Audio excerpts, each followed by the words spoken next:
Good evening, dear friends. Good evening. What am I saying? Good morning, dear friends. Good day, good day, good day to you. Oh, I'm still on a high. That's right, I got high last night. No, I was high on stage. What a wonderful time! A wonderful time. I don't know what to say. I don't know what to say. I don't know how to say this any other way than to be a part of this wonderful assemblage of people at the cutting room. It was perfect. We had the whole room the whole evening to ourselves. The whole sometimes you go in, there's an act afterwards, whatever. No, it was all us. The staff was perfect. Steve Walter, the owner's one of the best venues. People loved it. It was just on. We had a veritable melange of people. When I tell you this, we had in in no particular order women, men, gay men. I don't know if we had any gay women. Nobody identified. People, black people, men.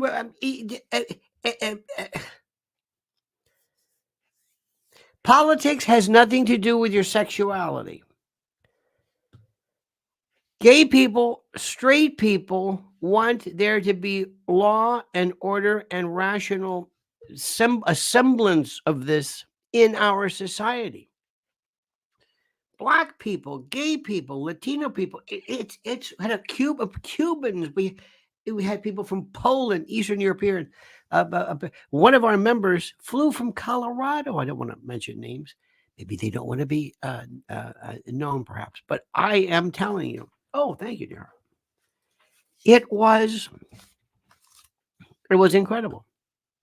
And one of the things which is also very interesting, which I find, is that what I love to do is to allow people to write cards, to write cards, to write to write statements, questions, and then we go around. And as I'm doing this, we submit, or they submit them, and I take them, and I have them here, and they're wonderful, wonderful. So sit back and enjoy this morning, beautiful Sunday morning. Here in New York City, we are expecting absolutely. We've had 11 or 12 days of no sun. Reminds me of those wonderful people who live in the Seattle area who are kind of used to this. And people were kind of glum and crazy. And to make a long story short, it's beautiful today. But in no particular order, let me just thank you for being with us. Thank you for being, just for being you, being a friend, being a member. Here's to you, Mrs. Robinson. Jesus loves you more than you want to. Whoa, whoa, whoa. This is just a sampling. So we put these cards out. It's also great too. I can tell how old people are by how clear the writing is. We had a young man who was like 11 or 12 years old. We had had somebody from Russia, somebody from Poland, somebody who knows a little bit about European totalitarianism. That's what you've got to talk to. Look at this. What will happen to Alejandro Mayorkas? Do you think there will be another pandemic before the election? Pandemic in quotes. How do we prevent the 2024 election from being stolen? Do you believe Dems will screw Trump again? If so, USA is gone dead. Can Trump win? Talking about the election fraud. Next mayor of New York. Is Nikki Haley a Democrat? Explain to your dear audience now, although Donald Trump may be convicted of something, there is nothing in the Constitution that bars him. Have you ever met Donald Trump? Who is really pulling the strings of Joe Biden? Bill says, who is the ideal Veep to run with Trump?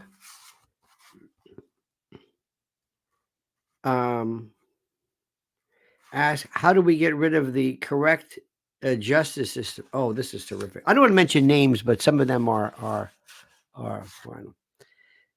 Do we have a 2024 presidential election? If we don't, how do you think the population would react?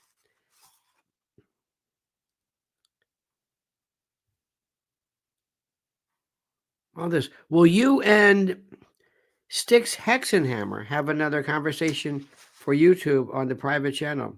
He's back in Vermont. Is that it? Is that right, Styx? Are you back? Styx, by the way, is.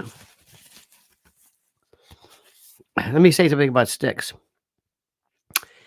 One of the nicest, most generous people I've ever met. Whenever I've asked him something like professionally, like how do you do this? How do you do this? Just absolutely 100% helpful. And he is one of the few people who have not gotten tired of. He has a style and a purity of act, meaning his act is it's real. There's no, he does his thing. I don't get tired of him. Styx is my man.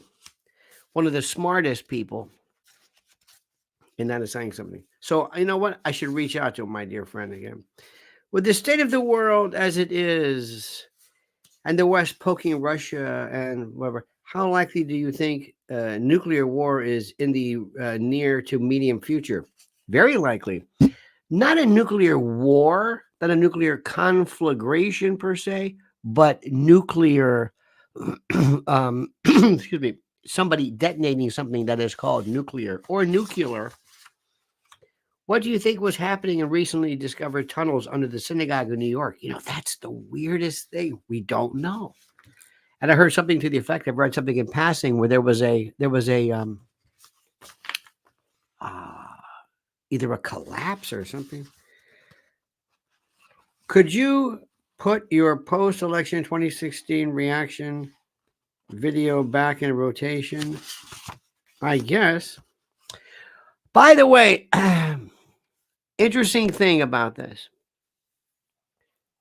And if you're doing YouTube, some YouTube and social media pieces do not age well. They do not age well. That's all I will say. Let me see this. I have a Trump Christmas tree. Is it politically correct? I still have my Christmas tree I put up every year. If Lenny Bruce were alive today, would he be left or right? Let me ask you this question. This was one of my favorites. If Lenny Bruce were alive today, would he be left or right? What do you think? Stop right there. Answer my question.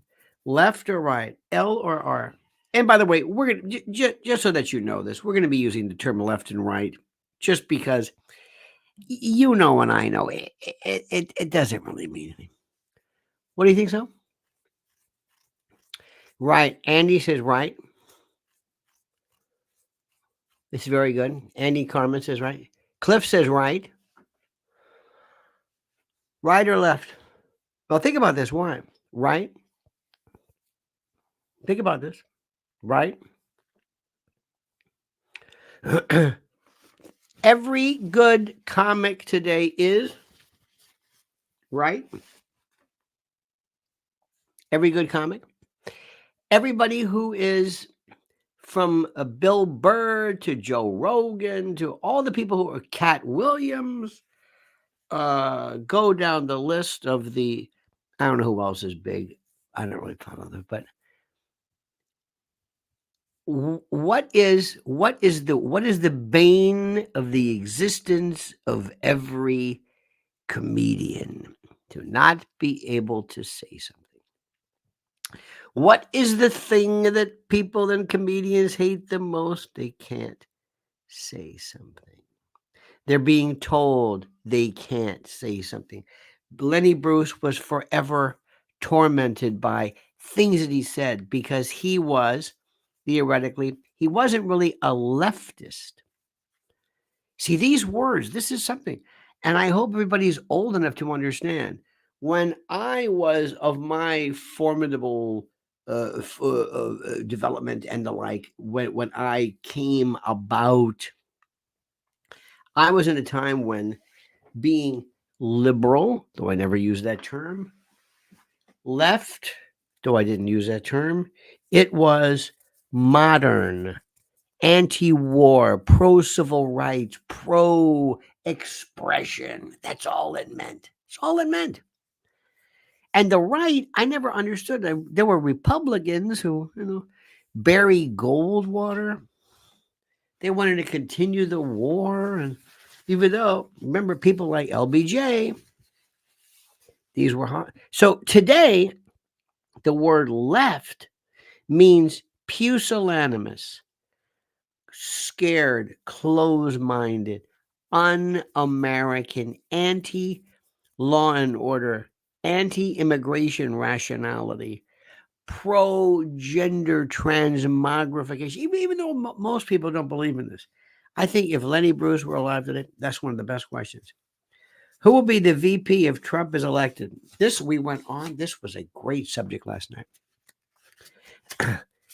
I have to know, how do you want to answer the question? Number one, are you asking the question, whom, I guess, should be? Who should be the choice? Who should be the choice? That's a different story. Who should be. Who should be? Who will be? Sometimes people will throw it out as though, well, whom do you like? Do you like this guy? Do you like, that kind of a thing? Do you like, so I said, in my opinion right now, based upon what a vice president should be and should do, it should be Ben Carson. Because Ben, and I don't know if you agree with me on this one, but I've never thought about this idea of people all of a sudden saying something to the effect of, oh, we should vote for so and so because he's black. Because he's black. We need a black woman. We don't need a black woman. We don't need a white woman. We need good. I don't think that matters. I know this is contrary to what people think. I don't believe that for a moment. Carrie Lake, these Christy Nome, I don't want anybody. Sarah Huckabee Sanders, if you have to have again, Sarah Huckabee Sanders will be good irrespective, and that's the best choice available is to ask somebody who would be good irrespective of their demographic. Period. Tim Scott. Oh God. Why people do this, I have no idea. The foundation of our nation is political correctness? ? Interesting. I think this was a point that was made that was saying almost inexcusable form of surprise. I got to tell you something. I am so monumentally just so impressed with everybody last night and the group of people who really care about this country. I was thinking about something. See if you agree with this.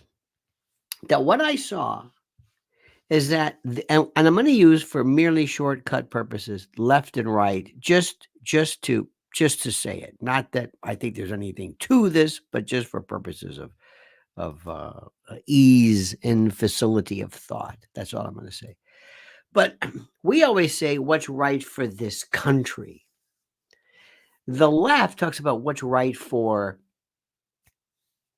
wokeness, or what's right for gender, whatever. It's like they're into what's right for the cause versus the country. I don't think they have any sense of country. We have our American flag we take with us all the time, and I put it on the stage, and I very frankly we did the Pledge of Allegiance, which I thought was so stupid years ago. You have no idea. I thought, was like, what are we doing the Pledge of Allegiance for? Nobody does the Pledge of Allegiance. What the hell are we doing the Pledge of Allegiance for? This is a Sertoma club. This is a lunch.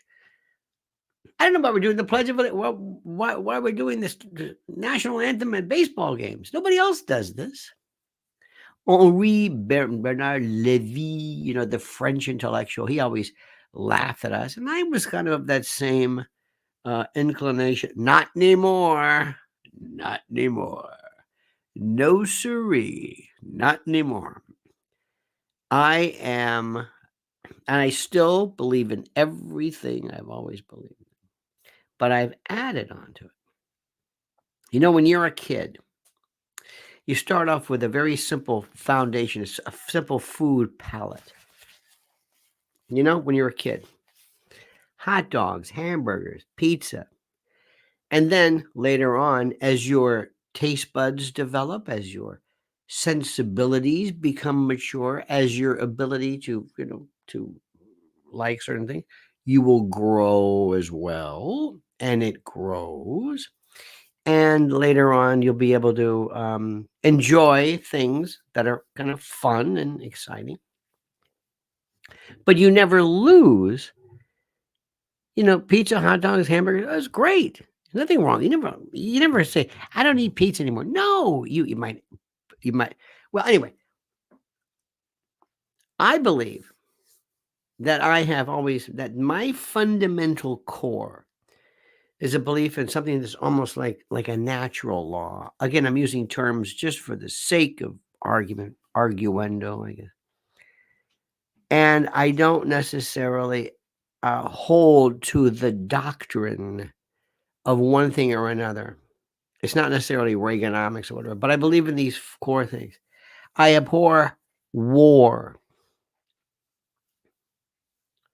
War is wrong. Thank you. You can quote me on that. War is wrong. And it's wrong for a variety of reasons. It's wrong. I'm seeing what's happening. If you are not, if you can see the destruction and the horror that is occurring in Gaza, without pointing any blame to anybody, without saying, well, it's Israel's fault, or it's our fault for arming Israel, or it's Netanyahu's fault. If you just stop this, if you look at what's happening, it's horrible. And there's a part of me as a human being, this thing, this inherent, this malum in se, malum prohibitum distinction, where there are wrongs in and of themselves, and there are wrongs that are wrong because they say we're wrong, or they're wrong. I am so anti-war. That is nowhere to be. That is, it's always somebody who doesn't have to fight the war. Normally when doctors will prescribe something, they kind of do it themselves. When you have a doctor says, I think we should cut that out, it's like, okay, and I'll be doing it. Well, he's also making the money, but so my core is always there, my core belief systems, but I'm adding on so much. I'm seeing somehow that things that may not make any sense in and of themselves are critical. For example, I think it's important that families do as much things together as possible. And they always said, we don't eat dinner together. Well, eating dinner together, that's not the point. It's not eating together. What's important is the fact of continuity. That's all. That's all. Continuity. So years ago, I said, well, that's the most stupid thing. Now I'm realizing, no, there's something to be said for that. There is something, anyway. Even if Trump wins, will he win? This is one of the best questions in the world. If Trump wins, even if he does win, will he win? I can only give you some reasonable. I can only give you some reasonable beliefs. It's like if you go to a doctor and you say, we found a spot. Now the spot could be nothing. The spot could be something. The spot could be benign. The spot could be malignant. Could be cancer. Could not be cancer. Could be this. Could not be this. I don't know. I think there is. Let me see if I can explain this to you. See if you agree with me on this. there is a balance that happens sometimes, that it just happens. For example, the pendulum. Okay. You have to know where to look. Last night, and you got to know where to look for this. SNL, which I do not. Last night, SNL turns on Windy City, Chicago. Comedy show jokes Gaza has called for a ceasefire in Chicago after crime-ridden metropolis's progressive mayor passed controversial resolution calling on Israel to stop the conflict. Now, when you've lost SNL, you've lost everything. This is the question I want, and listen carefully and see if you agree with me. This is the question that I want to know more than anything else. This is the question. This is the question. And I want somebody to explain this to me. And I want this mayor, Brandon Johnson. Let's go, Brandon. All right. Let's see this. Very, very simple. And it goes something like this. Sit down.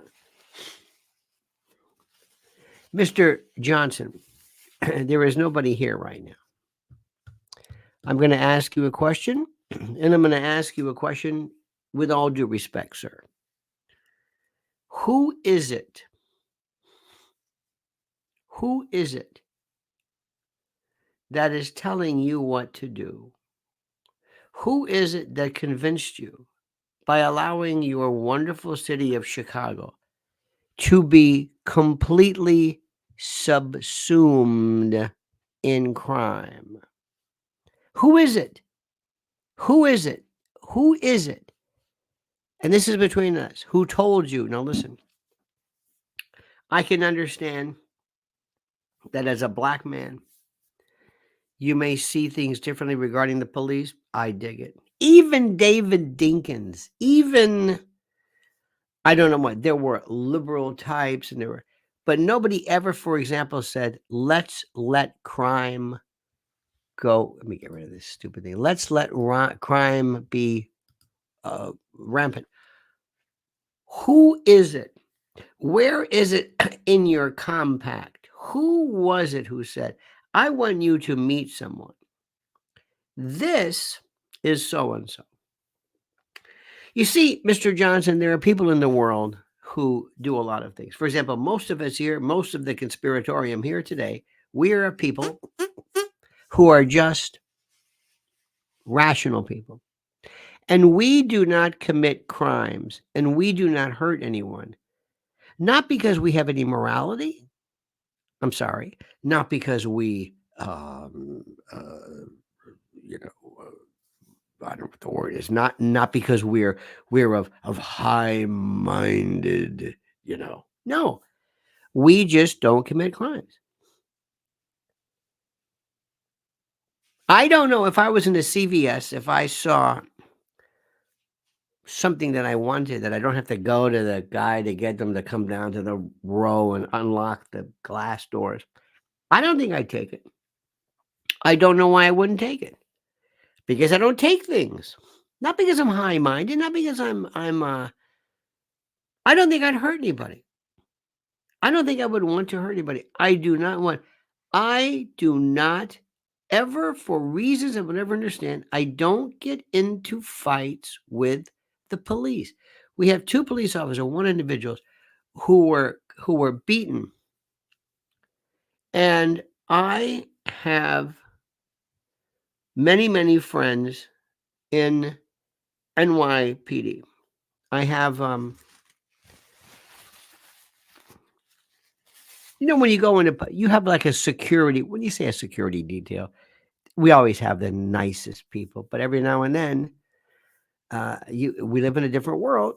So consequently, it's always good to have people secreted about who are heavily armed, who will, who will dispatch individual who seeks to cause chaos. So I've got a lot of friends of mine, past prosecutor and a whole bit. And all these cops black, white, women, men, name it. All the cops. All the cops. And you see them around, sitting around, a bunch of fat, they sit around talking on their phones. You go in the subways and they're jumping over the turnstiles. There are these people wearing vests or looking at their phones. There's this, and they really would love to be a cop. They really would. They really, really. I wouldn't want to do it because I would probably kill people. I would kill people. I would open fire indiscriminately. I would advocate torture, black sites, black ops. I would have people brought to places nobody heard. They would disappear. You never see them again. If I ran for mayor, LOTUS for POTUS, I would say, do me a favor, call this number. Call not 311, call 511. Call 511. Call up and say, hello, yes. There's a guy on my corner. Where is he? 43rd and 6th Avenue. This guy is here all the time. And he's yelling at people, and he's scaring, and he's defecating the street. Yeah. What does he look like? Well, you'll know who he is. He's on the corner. Can you send us a picture? Yeah. Thank you. And you hang up the phone. And all of a sudden, a van pulls up. No lights. He is escorted onto the van. And you don't see him anymore. And you say, hey, whatever happened to that guy? Don't worry about it. Is he bothering you anymore? No, he's not bothering you anymore. And then people, even the criminals say, do you hear what happened to Larry? Yeah. They got Larry. Who? I don't know. This van. I think that's that van right there. And you go over there, hey, listen, let's go talk to Jerry. Jerry, listen, you're acting a fool here. I don't know what happened, but they got Larry the other day. So just, if you see that white van, be careful. I think they're up to something. Phone call comes in. Yes, 511. Yes, there's a guy named Jerry. We've been waiting for Jerry. Where's Jerry now? Da-da-da. What's he doing? Scaring people? Really scary. And he's getting more emboldened. Got it. Jerry's not there anymore. Where is he? Don't worry about that. Just, are you happy? Good. Thank you. Thank you very much. Police officers that I know, black, white, inner city, raised in Bed-Stuy, Crown Heights, Washington, wherever it is, Harlem, they would say, yeah, because they're cops. They see things you don't know. So I want to go to Brandon Johnson and say, what happened to you? Who are the people who are getting you to allow crime to rise? You could pick up the phone right now and say, Rudy Giuliani, Bill Bratton, Ray Kelly. These are people, I don't even want to tell people I've talked to you, but would you advise me? Absolutely. Crime is the easiest thing in the world because what happens is you can feel so much better by having just slight improvements. Have you ever had something on your foot that hurts? Like a plantar fasciitis or a plantar's wart or something that hurts. Every step you take, it hurts. And it's like, you're tired of this. You can't, it's like you got a permanent pebble in your shoe. And you go to a chiropodist or a podiatrist and he says, hang on a second. I think I can fix this. And he cuts something or does something. He goes, now you feel better? Oh my God. You're so relieved. And he didn't do anything that much. It was a little thing. That's what crime is. It's not the crime. Serial killing is not a problem. I mean, it's a problem, but that's not what you're going to feel. Crime is just somebody robbing you. You can't go to an ATM. You want to go to a Walgreens at 10 o'clock at night and you don't want to. You don't want to go because you're afraid. That's the crime. Those people are easy. Did you know? And I would tell this to Brandon Johnson. Do you know that you go to any city? And I can tell you right now, if I get rid of like 1% or whatever, just a few people, crime will drop drastically. Just a few people are doing the most in terms of scaring people. Do you understand that? So, Mr. Johnson, why don't you want to do that? Who's paying you off? Is it George Soros? Is it, why would you want to do anything to hurt your beautiful town? Chicago, Chicago, that toddling town. What is a toddle? I don't even know what that is. Chicago, the Windy City, Second City. Who's paying you off? No, sir. No. Don't get up. Who's paying you off? Why are you destroying this? Even our own Kathy Hochul will say, you can't let cops do this.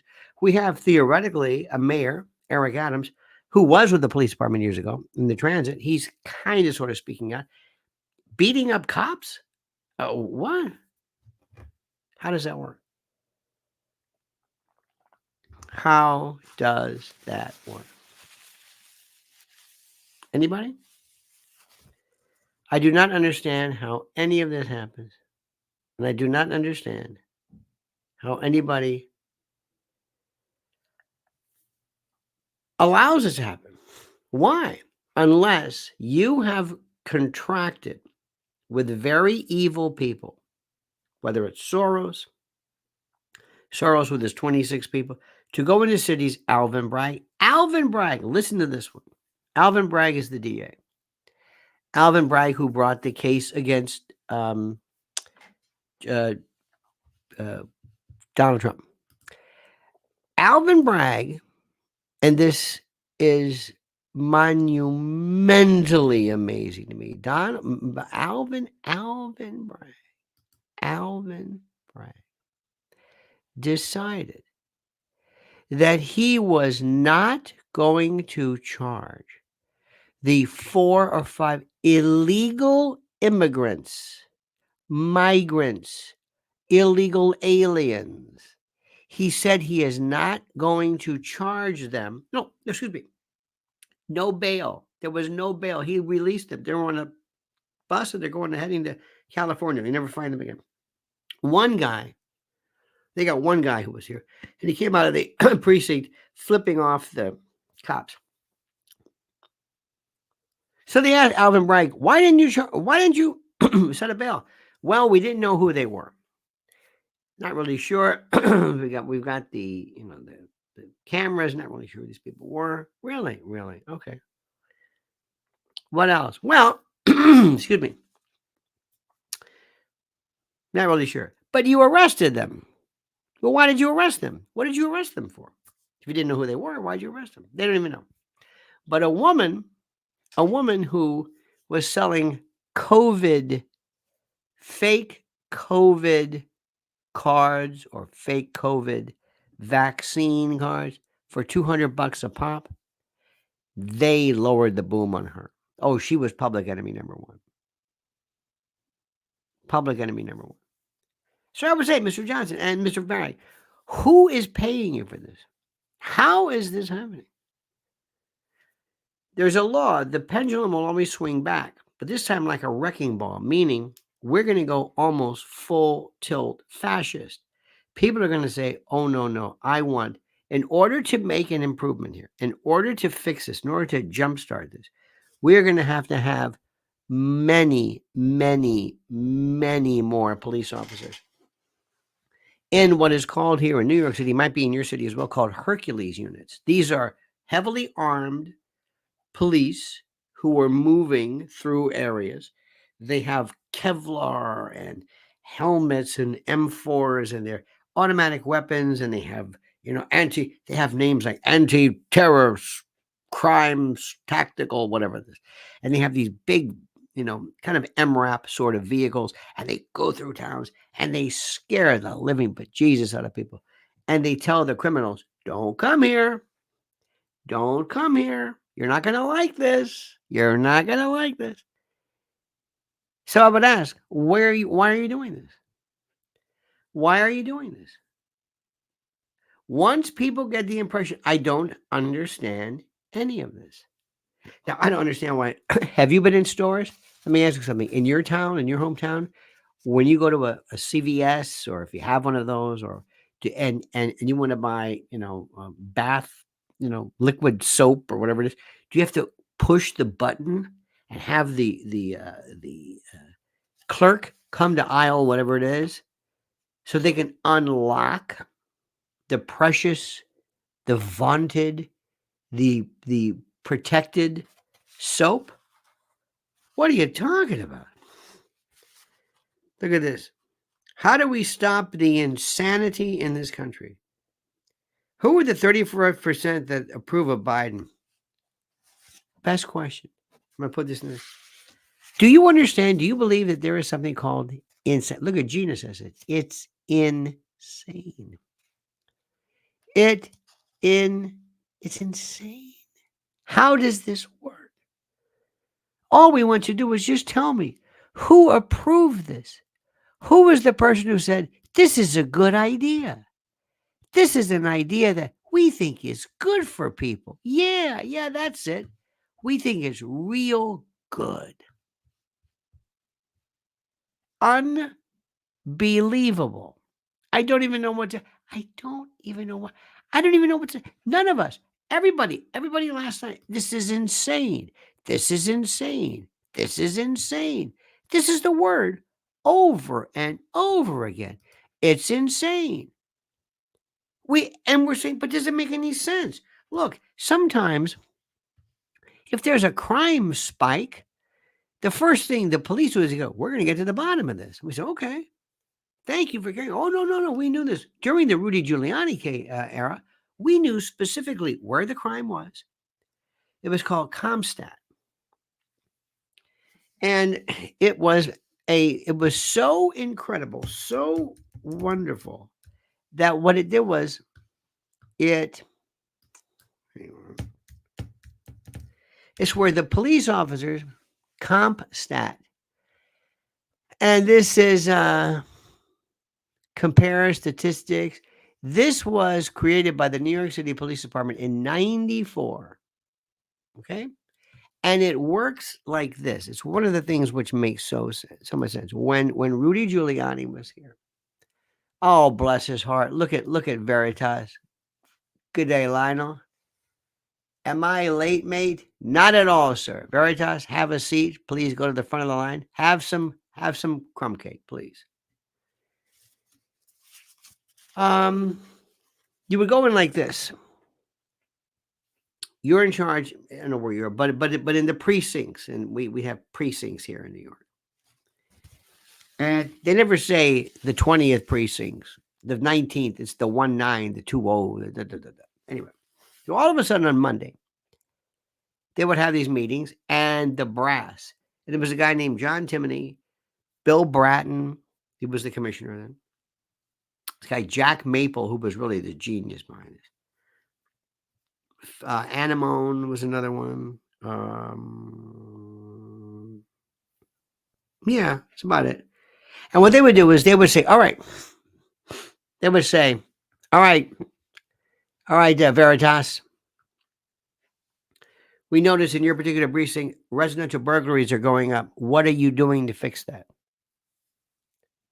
And you would say, I beg your pardon, what?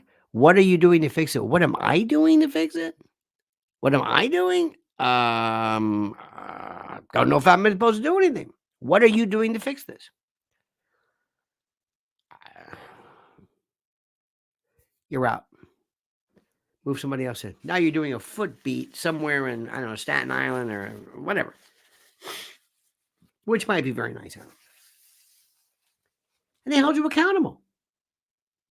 And it was the weirdest thing in the world. All of a sudden people said, holy, we got to fix this. We got to fix this.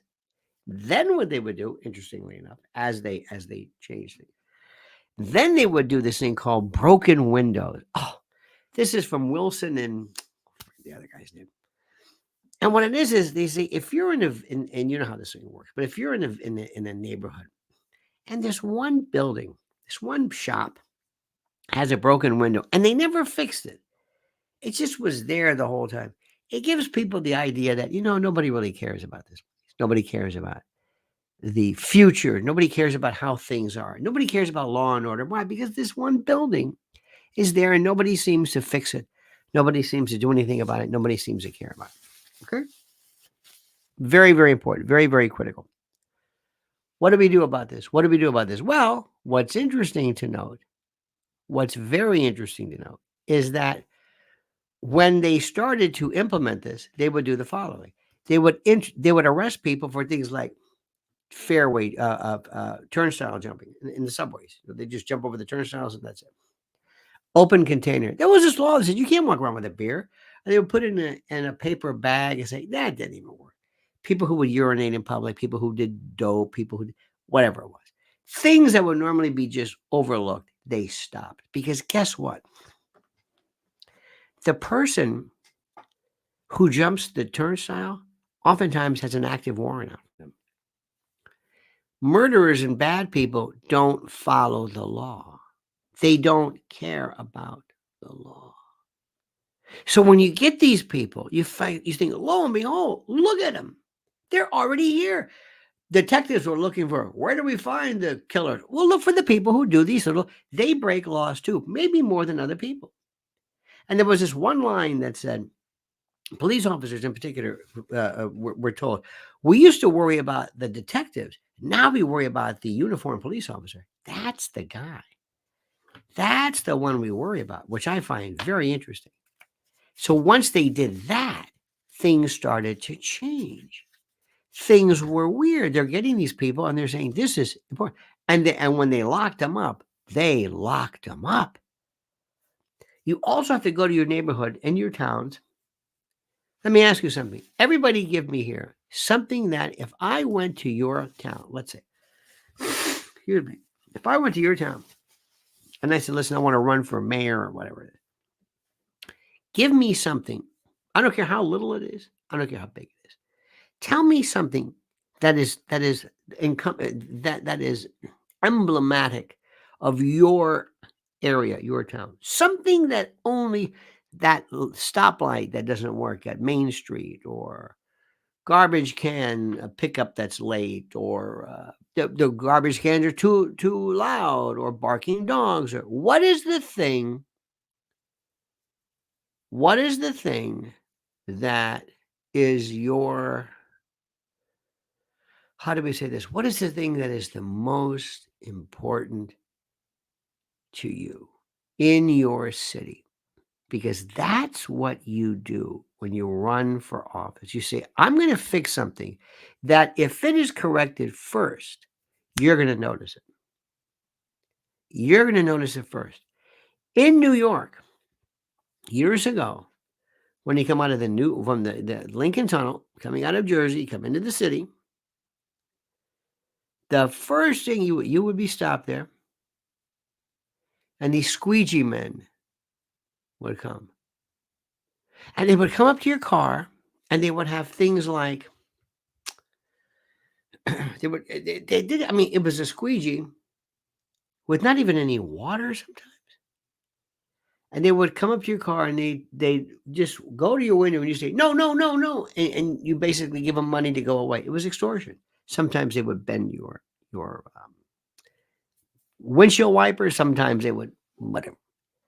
And it drove people crazy. And before would David Dingus say, well, maybe they got a constitutional right to do it.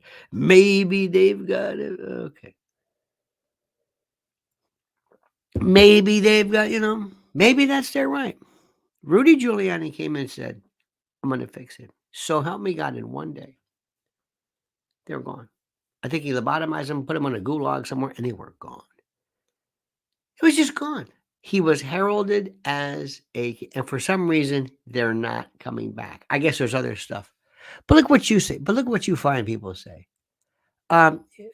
Need more law enforcement.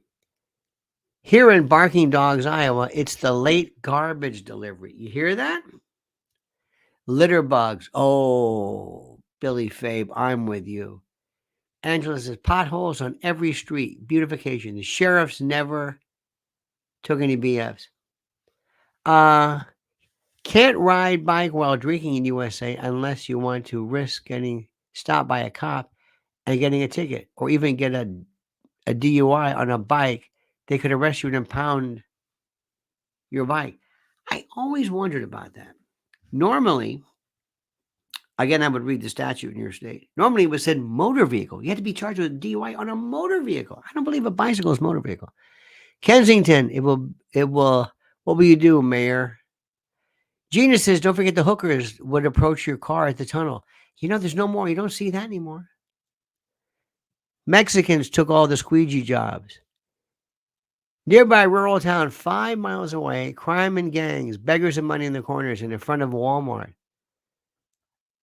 Them potholes that we don't see at night and no one fixes. Maybe a squiggly line later. It's just true. Sounds like GTA.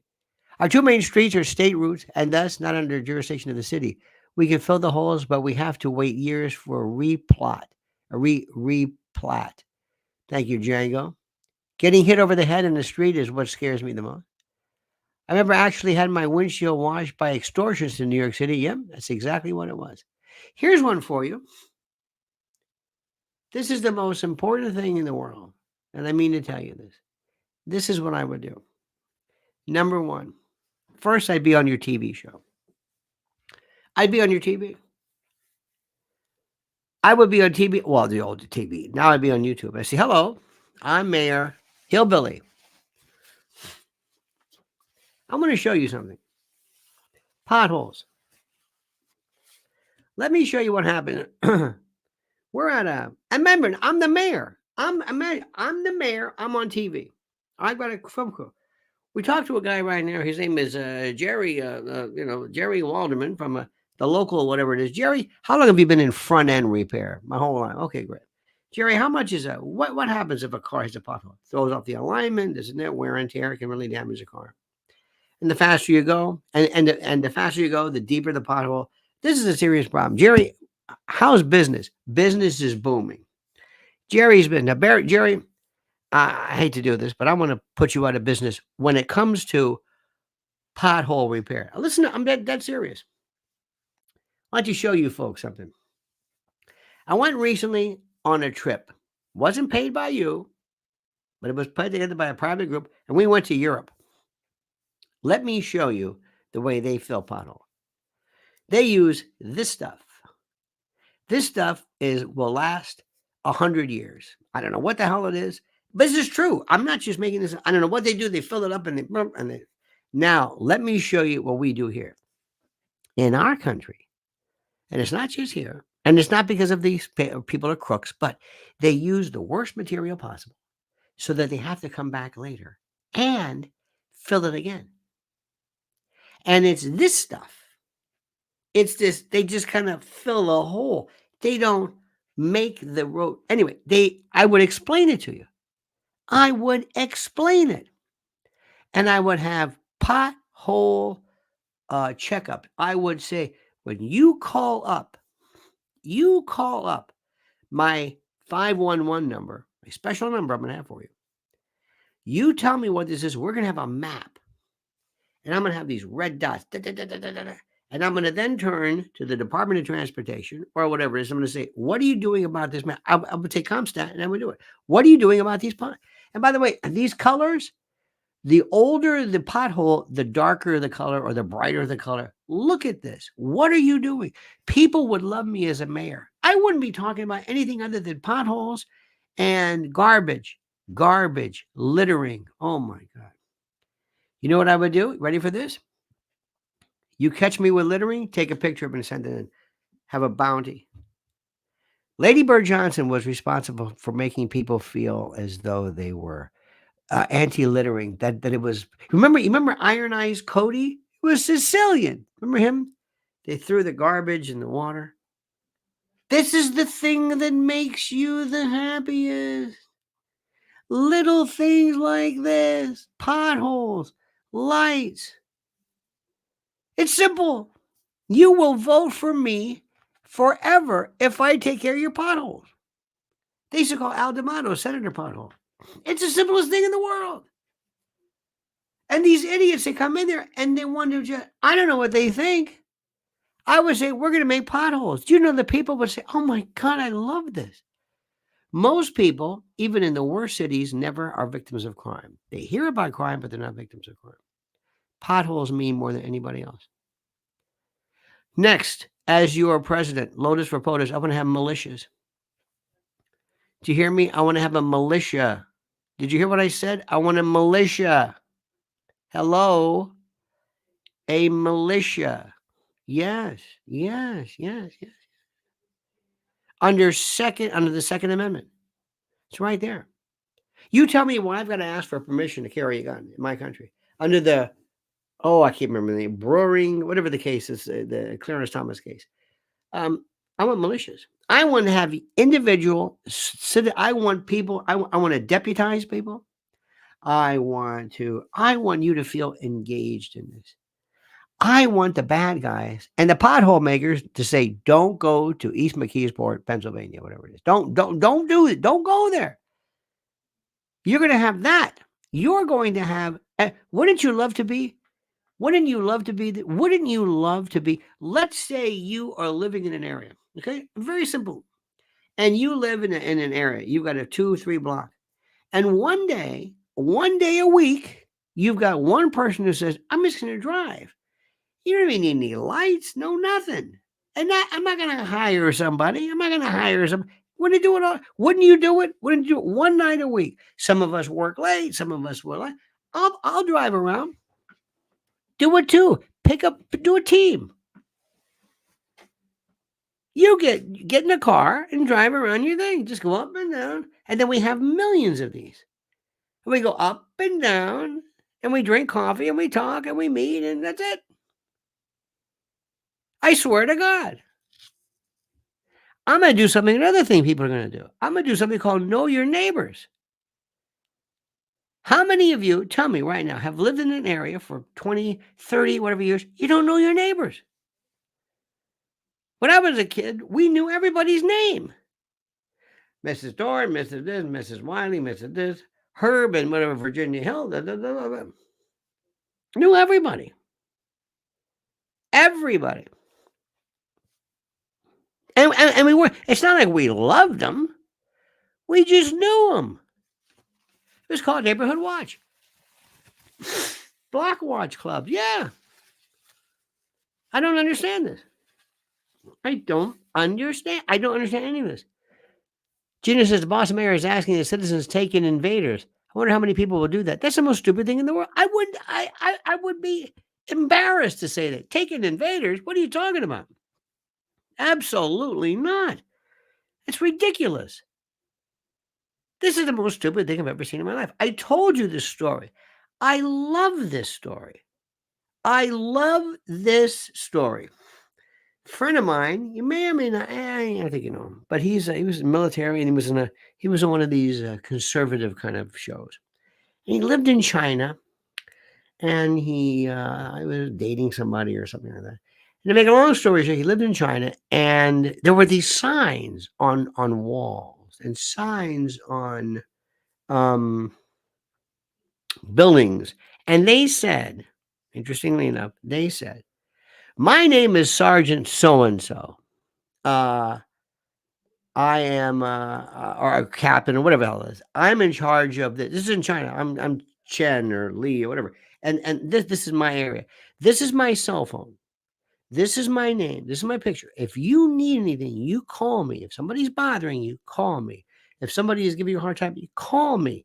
Call me. And the reason why is because I like my job. And there are people who are trying to get my job. And the only reason I keep my job is if it's like Comstat. Call me. And there is no crime. And I cannot tell you how many people that I know. We know a lot of Chinese people, Hong Kong and mainland. And they say, Chinese government doesn't bother us. They're Chinese, of course.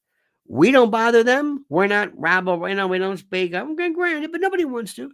They retire at the age of like 30. Nobody bothers them. There is no crime. You see those two, that couple that threw this baby out of an apartment roof or a ledge or a balcony. Killed their 2 kids because they wanted to be free from this. Oh, they executed them so fast it would make your head spin. And you know, I used to look the other way. I really didn't like the notion of this before, but you know what? I'm kind of reconsidering it. Let me also stop right now. I've been remiss. I should have done this earlier because I want to tell you right now, I love Mike Lindell, and I'm going to say that to you, and I'm proud of it. And I love what they do at MyPillow.com, promo code Lionel. And we are a proud MyPillow family, and you will too. MyPillow.com, promo code Lionel. All right, my friend. It's time to hail and salute our great friends at MyPillow.com. And if you use promo code Lionel, you get a free gift. No purchase necessary. I know a free gift. It's a tautology, so sue me. But listen carefully. What are we talking about? Giza Dream Bed Sheets, My Pillow 2.0, sheets, slippers, percales, towels, quilts, bedspreads, mattresses, mattress covers, mattress toppers, linens, kitchen towels, bathrobes, name it. Items to help you luxuriate and relax. Think about it. And they're monster sellers right now. Listen to me. Slippers. My slippers. Think about it. What do they do with My Pillow? They make things real soft and plush and comfy. How perfect. And when they apply that genius to slippers, look out. Look out. Look at the specials right now, but only if you use promo code Lionel. So go to mypillow.com/Lionel. Solid disproverbial. mypillow.com/Lionel or call 800-645-4965. Call right now and watch how fast Mike answers the phone. mypillow.com, the best. Indeed, my friend. You know what I believe in? I believe in this thing called common sense. I really do. And I think there are so many Americans, black, white, every conceivable. I think I told you this last night. Somebody walked up to me. We're talking, and this guy, looked maybe in his 70s, I don't know, retired teacher. And he said, and by the way, I'm a proud gay man for Trump. And I said, me too. I said, no, wait, not the, and he walked up and said, no, not the gay part. No, well, whatever. But there he was. He had to make a point of it. Look, my position is very simple. I'll argue. I mean, we'll talk about things. We'll talk about abortion. There's a lot to discuss about abortion. There's a lot to discuss. I got no problem with that. You want to talk about capital punishment? You want to talk about taxes? You want to talk about these? No problem. But there are some fundamental precepts as far as decency and respect when it comes to crime. And my friends, I want you to listen to me carefully. There are people that are enlisted to destroy our country. And it's the only thing that I can see as to why they come into a town like Chicago, a great, great, great city. If you've been there, terrific. And they would destroy it systematically. Turncoats, traitors, quislings. So, my friends, I want to thank you. Please look at this. Hot Pocket says, my pillow is the best pillow ever. You know it, Hot. Thank you. That was unsolicited, by the way. Thank you so much, our dear friend. Thank you, Veritas. Thank you so much for your kindness. Thank you for your beauteousness. I appreciate that. Raul Rodriguez here says, hook 'em, book 'em, and cook 'em. Remember this? Locked and load, ripped and stripped, cock and locked. Absolutely. I have a very simple thing. I want to scare the bejesus out of people. That's it. I want to give them all the due process there is. I'm never want to. The Constitution, you have a right to an indictment. Everything. We don't cut anything short. Probation is a wonderful thing. More people. Probation is so successful than you can't imagine. Recidivists are still kind of rarity. Most crimes are not. And the people that we're talking about, there's just a few compared to the entire scheme of things. We also have to get a more rational look at drug offenses and the like. And by the way, another thing we got to do is we got to work on DUI. Let me ask you a question, my friends. DUI, when I tell you this, I cannot tell you how many DUI prosecutions that I have been a part of in my life. I have ruined more lives and more days than you could possibly ever imagine. And there's one thing, let me ask you a question. If drinking and driving is something we don't like, why are there parking lots at bars? Please. Anybody? Explain that one to me. This is something which I do not understand. So anyway, dear friends, have a great, great, great day. We love you. If you were there last night, I still haven't gone through all the cards yet. It was to be out there, I did pert near 2 hours on the stage. Try that. and loved it and could have gone on forever. To meet with like-minded, great patriots, great Americans who just want to just no agendas, no nothing radical, just common sense, preserving the Constitution, and seeing that Trump is elected. Because remember, Trump is a chemotherapy. That's all. All right, dear friends, have a great and a glorious day. We'll see you tonight at 7 p.m. And until then, remember, my friends, the monkey's dead. The show's over. See you. Dead.